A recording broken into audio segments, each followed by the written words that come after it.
दोस्तों one piece के अंदर हमको काफी सारी स्ट्रॉन्ग तलवारें देखने को मिली हैं और इन सभी तलवारों को एक स्पेशल ग्रेडिंग सिस्टम से गुजरना पड़ता है जिनकी ही अकॉर्डिंग इन तलवारों को रैंक किया जाता है। और वन पीस के अंदर हमको 4 मेन सॉर्ड्स के ग्रेड दिखाए गए हैं, जिनमें से सबसे पहला आता है सुप्रीम ग्रेड सॉर्ड जिसके अंदर 12 तलवारें आती हैं। उसके बाद है दोस्तों ग्रेड सॉर्ड जिसके अंदर 21 तलवारें आती हैं। फिर आती है स्किलफुल ग्रेड जिसमें 50 तलवारें मौजूद हैं और लास्ट आती है हमारी ग्रेड सॉर्ड्स। और दोस्तों इस कैटेगरी में कितनी तलवारें आती हैं इसका तो कोई एक स्पेसिफिक काउंट हमको बताया नहीं गया है, बट इस कैटेगरी की सॉर्ड्स भी काफी ज्यादा पावरफुल होती हैं। बात करें यहाँ सबसे ऊपर सुप्रीम ग्रेड सॉर्ड की तो इसको जापानीज में साजियो ओ वाजामोनो भी कहा जाता है। और क्योंकि दोस्तों ऐसी सिर्फ 12 ही सॉर्ड मौजूद हैं तो ये काफी ज्यादा रेयर और लिमिटेड क्वांटिटी की हो जाती हैं। साथ ही साथ दोस्तों ये सबसे हाईएस्ट ग्रेड की सॉर्ड भी होती हैं और अपनी एक्सेप्शनल कटिंग पावर की मदद से ये पूरे वन पीस की सीरीज की सबसे पावरफुल सॉर्ड्स भी मानी जाती हैं। और हमको पूरी वन पीस की सीरीज में केवल 4 ही सुप्रीम ग्रेड की सॉर्ड्स बताई गई हैं।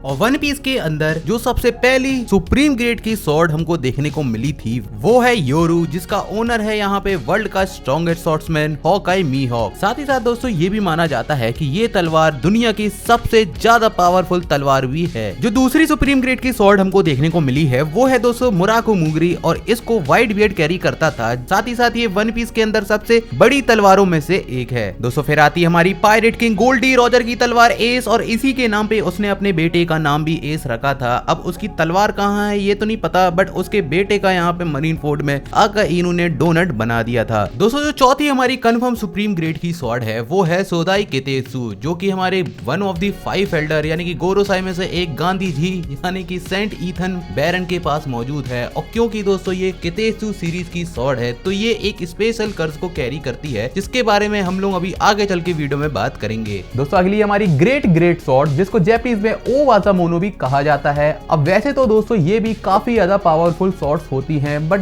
दोस्तों ये ग्रेडिंग के मामले में सुप्रीम ग्रेड सॉर्ड से थोड़ा सा नीचे आती हैं। अब इस ग्रेड की जो सबसे पहली तलवार आती है वो है वादो इची मोंजी, जो कि ओरिजिनली तो कुइना की हुआ करती थी, बट उसके मरने के बाद जोरो ने उसके फादर से ये तलवार ले ली ताकि वो उसके ड्रीम को पूरा कर सके और तब से ही अभी तक जोरो इसको अपने मुंह में लेके घूमता है। दोस्तों जो नेक्स्ट हमारी ग्रेड की सॉर्ड है वो है सुसुई, जो कि ओरिजिनली यहाँ पे वानो के एक लेजेंडरी समुराई रायुमा की तलवार हुआ करती थी और उसकी कॉप्स को थिलर बार्क में हराने के बाद जोरो को ये तलवार मिली थी। और क्योंकि दोस्तों सुसुई यहाँ पे वानो कंट्री के लिए एक नेशनल ट्रेजर में से एक थी तो सुसुई को वापस करके जोरो को वहाँ पे एनमा मिलती है, जिसको यूज करने के बाद जोरो को पता चलता है कि ये तो काफी स्पेशल तलवार है क्योंकि ये अपने ही ओनर से उसकी सारी हाकी को ड्रेन करने लगती है। और इसी वजह से जोरो को स्टार्टिंग में एनमा को यूज करने में थोड़ी बहुत दिक्कत तो आती है। साथ ही साथ दोस्तों एक फन फैक्ट बताऊं तो वादो इचिमोंजी और एनमा दोनों को ही सेम इंसान शिमोत्सुकी कोजाबुरो ने बनाया था और इन्होंने बचपन में जोरो की काफी सारी शॉट्स बनाने में हेल्प की है। दोस्तों अगली तलवार है हमारी आमेनो हवाकिरी, जो कि ओडिन की एनमा की ही तरह 2 तलवारों में से एक है और इस वक्त ये मोमोनोस्की के पास है। और दोस्तों ऐसा बताया जाता है कि जैसे कि एनमा अपने यूजर की सारी हाकी को चूस लेती है, ये उल्टा अपने यूजर के अंदर हाकी के फ्लो को इंक्रीज कर देती है। दोस्तों अगली तलवार है हमारी निदाई कितेत्सु, जो कि कितेत्सु सीरीज की हमारी दूसरी सॉर्ड है और इस सॉर्ड को लूफी यहाँ पे तेंगुयामा हितेत्सु के घर से उठा के भाग जाता है। बट क्योंकि ये एक कितेत्सु सीरीज की सॉर्ड है जो कि अपने साथ एक कर्ज को कैरी करती है तो इसलिए वो लूफी को सॉर्ड को वापस करने के लिए कहते हैं, जो कि लूफी आगे चल के वापस कर भी देता है। तीसरे नंबर पे आती है हमारी स्किलफुल ग्रेड सॉर्ड जिसको जापानीज में रेओ वाजामोनो भी कहा जाता है। और दोस्तों ये सुप्रीम ग्रेड और ग्रेड के बाद सबसे पावरफुल सॉर्ड्स मानी जाती हैं। तो भाई स्किलफुल ग्रेड की हमारी सबसे पहली सॉर्ड है यूबा सीरीज, जिसको जोरो ने यहाँ पे लोक टाउन में खरीदा था, बट एनिस लॉबी में फाइट करते हुए मरीन कैप्टन शू के रश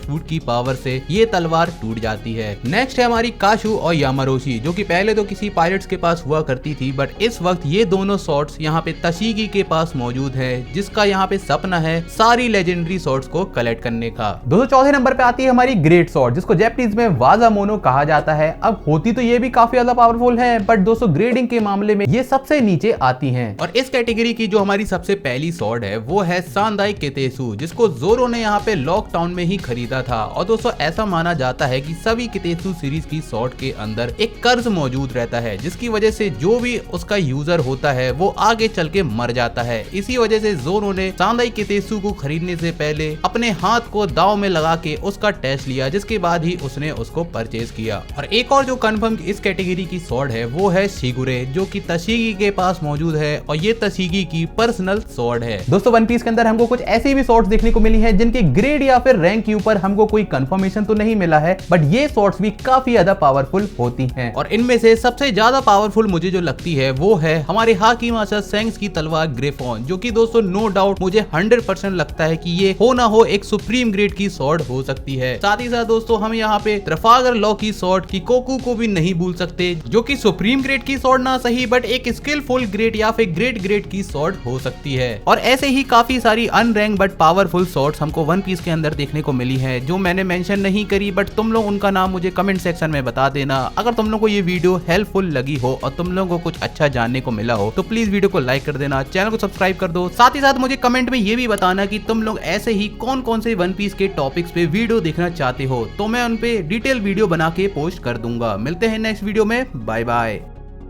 मुझे मालूम है तुम लोग एग हेड आर्क के नेक्स्ट पार्ट के बारे में कमेंट कर रहे होगे, तो भाई हमारी वन पीस की नेक्स्ट एक्सप्लेनेशन वाली वीडियो बहुत जल्द आने वाली है, जिसमें हम लोग कुमा की बैक स्टोरी को देखेंगे।